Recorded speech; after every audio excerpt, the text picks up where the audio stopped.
Hello, everyone. I'm Natalia Bilbao, and here's what's happening in LA this week. Councilwoman Monica Rodriguez and Zelita Reynolds, the general manager of the Los Angeles Department of Transportation, were on hand to launch the newest addition to LA's favorite neighborhood shuttle service. That's right, the Dash has finally come to Sylmar.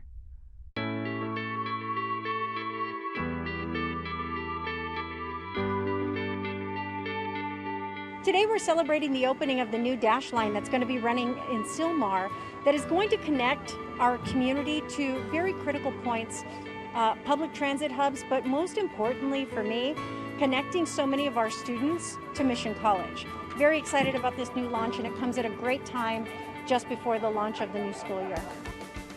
We are really trying to focus our service and our investment in the parts of the city that we think will use it the most, will benefit the most from it, and who don't currently have access to something we call universal basic mobility. Quality and consistent public transit means upward mobility for a lot of families here in the Northeast San Fernando Valley. Es importante porque pues muchas personas todavía no cuentan con un auto personal y pues es fácil, es bien accesible y pues es muy beneficioso para las personas que pues no tienen el transporte. So we're very proud of the neighborhood service that we deliver around the city. It takes us from the Sylmar Metrolink station to LA Mission College, and it hits Sylmar Charter High School, Sylmar Rec Center, Senior Center along the way. The service on the Sylmar line will actually run during the weekday every 15 minutes, starting at 6 a.m. until 7 p.m. And then on the weekends, it starts at 9 a.m. and runs till 6 p.m. and it goes every 30 minutes. Public transportation is really important because not only does it help us reduce the traffic, but it's imperative to helping to improve our environment. The exhaust, and when you think about our community in particular that is cross-sected by so many freeways, it's really important that we have better quality public transit options for people to utilize, and this electric bus is just another arm in the battle to fight climate change. So very excited that we're unveiling this today, and I know it's just going to make a world of difference for a lot of students trying to seek that post-secondary opportunity. Residents in Council District 1 gathered at the Olympic Community Police Station for National Night Out, the annual celebration where cops and neighbors connect within their community, with a lot of food, music, and culture thrown in. Take a look.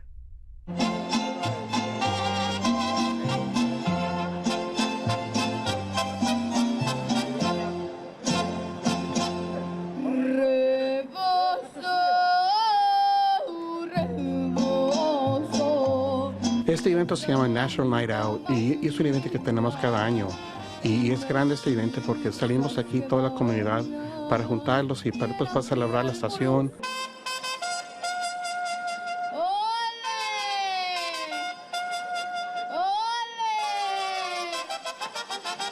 National Night Out is an annual event that throughout the United States of America, different communities and police stations come together to celebrate camaraderie and partnerships and basically just to get together and get to know each other a little bit better.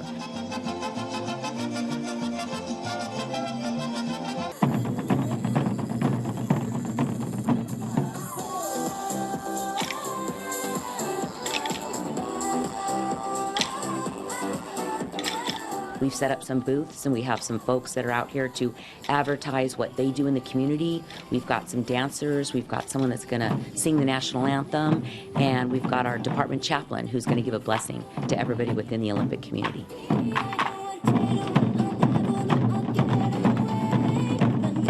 Tonight is more special just because we haven't been able to do this. Everyone has been stuck inside, and that sense of community has not been as strong as it has been in the past. So for us to be able to get together in front of Olympic Station with our community who supports us, who also challenges us at times, it's just a great opportunity to come together and communicate and have that positive feeling.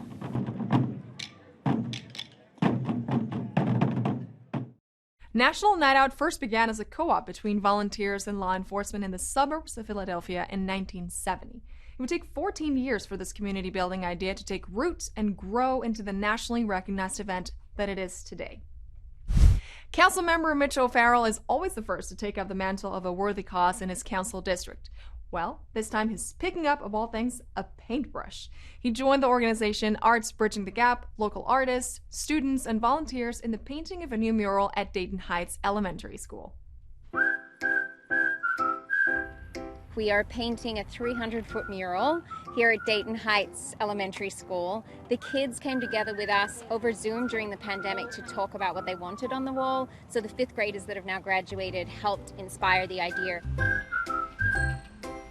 Talk about providing some color and life and vibrancy on a wall that has existed for decades and decades as just a cold cement wall. It has special meaning because it has a sort of recovery and inspiration theme related to the pandemic and how that affected the neighborhood and the kids and the school here at Dayton Heights. Es muy inspirador el ver a las familias reunidas aquí el día de hoy como un simbolismo de que vamos hacia adelante y que vamos a poder combatir todos los desafíos que hemos pasado. When you pick up a paintbrush and help beautify a neighborhood, or whether you trim an overgrown tree in the public right-of-way, or whether you paint out graffiti or you pull some weeds, you are investing in your neighborhood, and everyone can do that. So today is a real triumph, and it'll have a lasting legacy. Outdoor activities are back, and Council District 8 is leading the charge. The council office has launched South LA Strong, a program that encourages kids to have fun learning through dance, yoga, and gardening. Here's that story.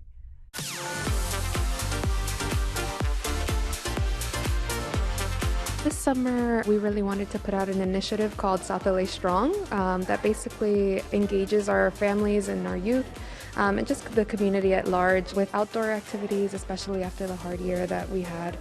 We had an additional funding to partner up with local nonprofits that are already doing amazing work on their own, but we really wanted them to share some of their work with our kids here at the parks. We brought classes like gardening, yoga, dance, creative art, and soccer. They really offer a different kind of teaching and learning for the kids. For the summer play program for CD8, we were doing gardening in a box. Children get to use their creativity in designing a miniature garden that they can play with or just observe. We're finding that most kids at an early age have not had a lot of exposure to actually handling plants. So they got exposure to seeing how to plant in different containers and in different types of mediums. We run U.S. Soccer for Success through the Brotherhood Crusade, and it's comprised of 5 core components: family engagement, health and wellness, mentorship, safe space, and nutrition. It's been an overwhelming positive reaction from the kids, the family, and the community. Just the opportunity for them to get back out and to express themselves and exercise, right? We've been locked down for 13 months plus, and just the opportunity to communicate and socialize with their fellow classmates or some of the people in the community is just a great opportunity to do it again. I'm teaching yoga, teaching a little mindfulness and asana. Kids are kind of in the moment. They're being present and doing whatever it is that they want to do right then and there. And so they don't have all of the kinks and hardness within their bodies and within their minds. And so it's really just to get them to learn how to stay present. With adults, it's to get them to learn how to stay present and also how to let go of yesterday and tomorrow. I am here with Contratiempo. It is a activist dance theater company that focuses on building community and joy and resiliency through movement. With the pandemic, with the uprising that we've been seeing in the world, there's quite a bit of mental health concerns that are happening, and also there's a lot of grief, and movement inevitably just supports one's body and healing, and it just brings joy. And I feel like the program is super important right now in order for us to support the social and emotional development of our children and also their mental health. And it's such an easy way to just connect to ourselves and to each other. LADWP encourages water conservation with cost savings. The Venice Beach Encampments to Homes program houses hundreds, and Mark Ridley Thomas leads a homelessness forum that examines what's working. These stories up next on City Beat. Angelinos, here's your chance to help conserve water. If you own or rent a home within the LA Department of Water and Power service area, then you are invited to take advantage of LADWP's financial incentive programs. These programs include rebates for high-efficiency clothes washers and turf replacements. The LADWP also provides free efficient faucet aerators and shower heads. These small modifications to your home will help mitigate the current water crisis and save you money. To learn more about water conservation measures, visit LADWP.com. Councilmember Mike Bonin has announced the conclusion of a 6-week engagement for the Venice Beach Encampments to Homes program. The first phase of the program resulted in 211 unhoused people obtaining shelter and being put on a path to permanent housing. This program focuses on the situational needs of the individual, deploying the key principles of flexibility and problem solving to each case. Bonin has engaged the assistance of local agencies for this massive boardwalk to permanent housing initiative. The Encampment to Homes program is part of legislation proposed in an effort to move 10,000 homeless people off the streets quickly. To get involved, visit 11thdistrict.com/volunteer-E2H. Councilmember Mark Ridley Thomas hosted a Facebook Live forum to discuss the citywide street engagement strategy for Council District 10. The forum was held to address the homeless crisis in the city of LA through a lens of compassion and compliance. Featured speakers for the event included Veronica Lewis, Director of the Homeless Outreach Integrated Care System, Yolanda Chavez, the Assistant City Administrative Officer, and Libby Boyce from the LA County Department of Health Services. The panel discussed the methods and strategies that have enabled them to successfully move nearly 100 homeless people into housing in the last 6 months, from South LA to West LA to Koreatown. Ken Kraft and Joe Armendariz from Hope of the Valley have been working hard at addressing the homelessness crisis. Recently, they gave Maria Hallbrun a guided tour of the first tiny home community while sharing their philosophy about helping people cope with homelessness. Here's that interview. The streets cannot be the waiting room for permanent housing. The big push has been to get people into permanent housing, which I'm all for. We need permanent housing, supportive housing, affordable housing. But oftentimes that takes a long time to build.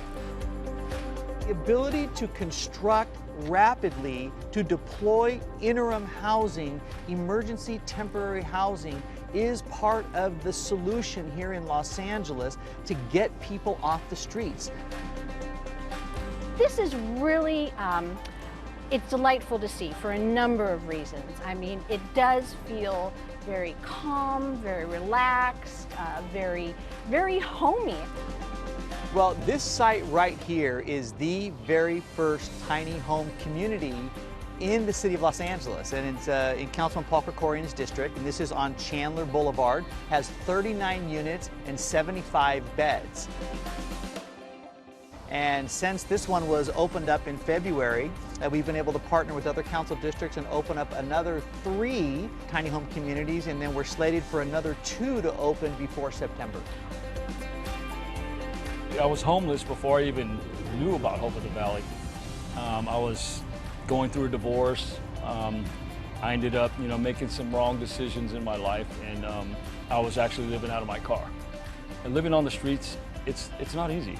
It's not easy at all, but I came across Hope of the Valley, and it changed my life. It changed my life. These units are really quite remarkable. They're only 64 square feet, Okay. And we're sitting inside one. You'll notice there's 2 beds. There's storage that goes underneath. There's air conditioning. There's heaters. There's 3 electrical outlets. There are 4 windows for cross ventilation. There's a light for nighttime, a smoke detector, and most importantly, there's a front door that locks. What are the expectations of somebody that moves into this property, and what are their requirements to be able to stay here, and how long can they stay? What are the basics? Yeah. Well, first and foremost, they have to want to end their homelessness, Okay. because this is not their forever home. Okay, this is interim bridge housing. Our goal is to get them into permanent housing. As a matter of fact, so far this year, we've placed 88 people into permanent housing out of interim housing, and 97% of them are still housed today.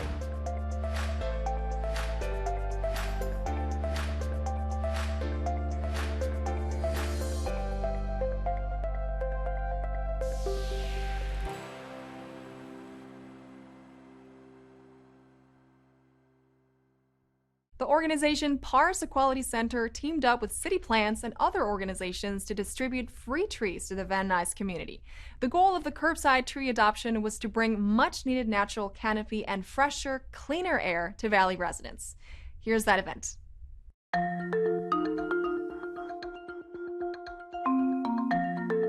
We have a free pickup trees. It's a collaboration between Pars Equality Center, Tree Plants, LA Conservation Corp, and LADWP. The summer is here. San Fernando Valley is getting hotter and hotter. So what we could do was to give out free trees to the community members. And we do have about 180 trees today. People registered for it. They come here and they pick it up for free. The Pars Equality Center is a nonprofit organization. We are located in Sherman Oaks. Pars is a community-based organization to serve Farsi-speaking Iranian American communities and community at large by providing social and immigration services. We are involved as part of the program in collaboration with LADWP to outreach the different ways that people can conserve during this hot season. Los árboles nos ayudan a filtrar lo que es la contaminación y nos ayudan a respirar, nos ayudan a darnos aire fresco y limpio. More trees means more oxygen in a city, and also these trees are designed for Los Angeles City and Los Angeles environment. It's a collaborative effort to make the city that we live in more greener. En mi opinión, pues es algo bueno, la mera verdad, porque pues es algo para ayudar al ámbito del global, se puede decir. Claro, entre más árboles se puedan plantar, mucho más mejor. We outreach to the community, and there is a website and city plans that the community members could go there, register. Each community member could reserve up to 7 trees, both fruit trees and also green trees for this season. And they could reserve trees and also the time to pick up and show up and just pick up.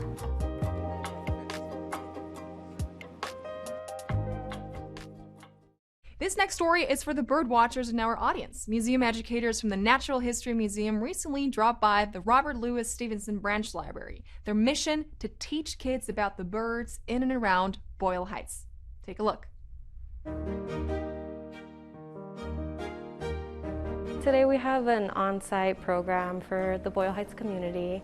We're learning about birds and birds in our neighborhood. We have tons of birds. People don't actually realize how many birds we have. LA County is actually the birdiest county in the entire United States, so we have over 500 different species of birds in LA. Este es un evento muy especial porque esto es específicamente para la comunidad de Boyle Heights.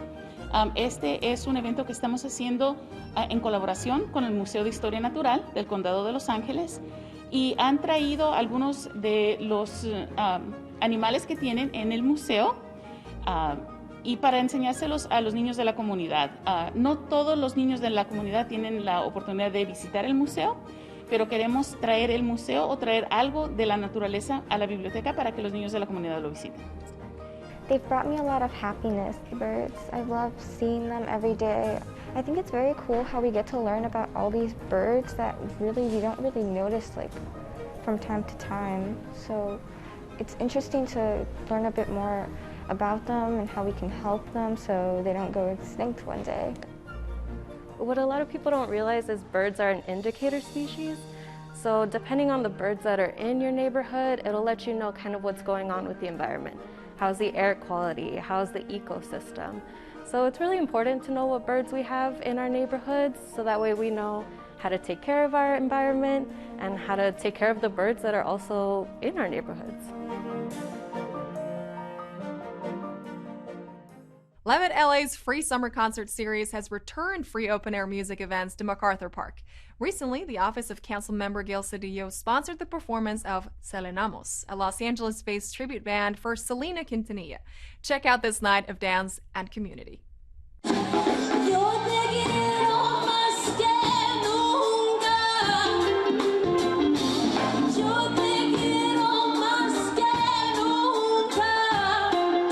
Tonight, we're sponsoring this concert.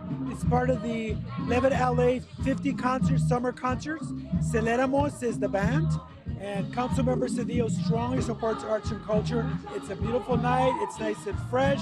We have our upcoming Latin Jazz Festival. We'll also be outdoors. So we're here to bring some joy to the community after 16 months of a very difficult time.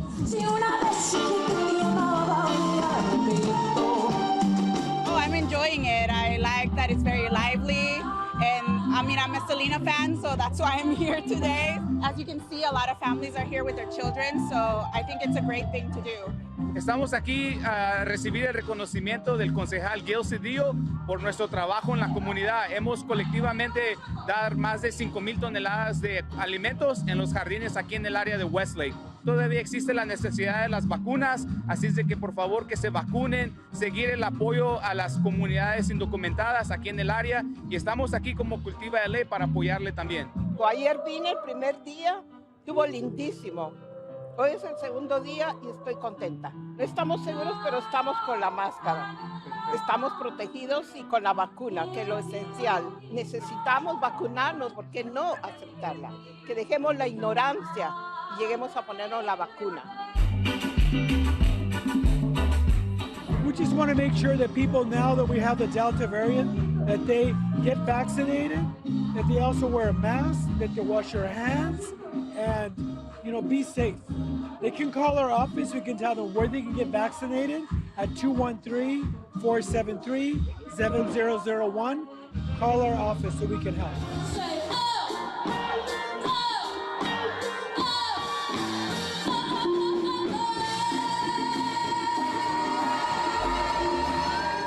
Born in India, she immigrated to the United States with her family at the age of 6. She is an American urban planner, an activist, and a self-described democratic socialist. And now, she is the first female council member to represent Council District 4. In our feature story this week, Maria Hall-Brown has a one-on-one with council member Nithya Rahman. Well, LA District number 4 is one of the most unusually shaped districts in Los Angeles, from Koreatown, Mid-Wilshire, Sherman Oaks, Miracle While. It's a very eclectic council district, and the newest member of the LA Council, as well as the first woman to represent Council District 4, is here with us today. I'm delighted to have with me Nithya Rahman. So wonderful to have you here. Thank you so much for having me today. One of the challenges, and it's definitely been top of mind and definitely been something that you are focusing on very sincerely, is homelessness. Mm-hmm. So where do things stand at this moment in time? When the city has responded to homelessness in the past, what has happened in LA is that there's been 15 different approaches under 15 different council districts. There are no walls between my district and another district, and especially with my district, with how weird and, I border with so many other districts. And I think having that coordinated approach is absolutely essential. One of the things that we're doing right now is that we are partnering actively with Council District 2 in the Valley to actually take on some of the challenges related to encampments that are not just near those borders, but are actually on those borders exactly. And to say, what can we contribute from District 4, what can we contribute from District 2? And I'm hoping that we can do that not just with Council District 2, but with all of the council districts that we border. But I think more importantly, we need a citywide approach. We need to think about this issue as not just every council member doing their own thing, but really to have a process that we follow across the city. That kind of coordinated, thoughtful, citywide approach, that's really something that we're pushing for from our office. Well, and I do need to ask you, based on that citywide approach, there was, a vote taken, and you were one of 2 dissenting votes in regards to what was going to happen with specific areas that encampments needed to be removed from or moved from. Why did you choose to vote against, knowing full well that the majority of the council was feeling one way? Yeah. And the mayor has since signed. And then how can you work with everybody after? So I think the reason I voted against that particular ordinance, or the version of the ordinance that was being put forward at this moment, was exactly because of this 15 different approaches version. The way the ordinance is structured now It's based on an action of an individual council member to identify areas or encampments for intervention. And to me, that's exactly the wrong approach. As I said earlier, we need to be thinking about how we prioritize as a city, not every council member for their own. And so for me, that vote was really a vote for better. I want better policies. I want more thoughtful policies. And I know we can have them here. I know all 15 of us can get together and talk about it and get it right. I did not feel that this version was it. Has anyone actually walked up and done a person-to-person, what is it that you want your life to look like off the streets? And what are you willing to do to make this happen? Instead of the outside coming in telling everyone what to do, you know, how can we help you? What is it that you want? What are we doing that you don't want us to do? What is it that you're willing to do in partnership with us to make this road move towards a better life for you and for the entire city? Thank you for that question. I think that question really speaks to why I think outreach is such an essential component of how we move us towards actually ending homelessness in Los Angeles. Because I think it is exactly that kind of ability to ask an individual what they need and trying to match them with the resources that they need that will actually help us get out of this crisis. When you have someone who says, I really, really want to go inside, but I have my partner with me, and I've never been offered a facility where I can stay with my partner, that's when you can find them that location that will get them off the street. When you have someone who says, I would really love to go inside, but I have my support animal that I've had with me for years that has helped me through thick and thin, then the outreach worker can actually find a place where they can take that support animal with them. And I think that is the kind of fine-grained work that we absolutely need to be doing in order to address this crisis. It's not an easy road, but you seem to be very motivated to walk it, so congratulations. Thank you so much, All and right. thank you again for having me. My pleasure. Thanks. This is a city that is anchored in love, and I am so, so proud to be a part of it. Choose from a weekend of great events in Council District 9. Try your hand at an Animal Masks paper mache workshop, or join a discussion about the science behind the kids' novel Fuzzy Mud. All this up next on Things to Do.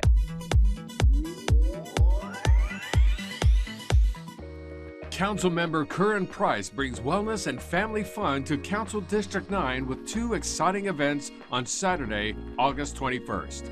From 10 a.m. to 1 p.m., residents are invited to visit the South Park Recreation Center for a summer wellness day. Participants will be treated to free food, treats, games, music, resources, and lots of fun.